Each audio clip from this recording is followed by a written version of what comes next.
sustainability needs now to really be seen in a broad sense. The difference between rich and poor countries are getting bigger. The difference between rich and poor people in our own countries is getting bigger. We should take care not to think of sustainability as only an environmental issue, because if we do that, we bring up conflicts that could be solved if we took it up in a more complex matter. Because these problems are cross borders and we just cannot keep them local or national, we have to work together on a global level in order to solve many of these sustainability issues.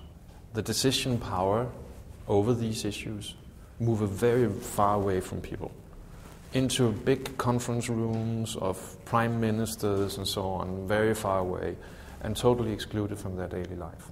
If citizens in our societies should have some kind of ownership to all these decisions being taken, then it's so important that we listen to them before we take the decisions.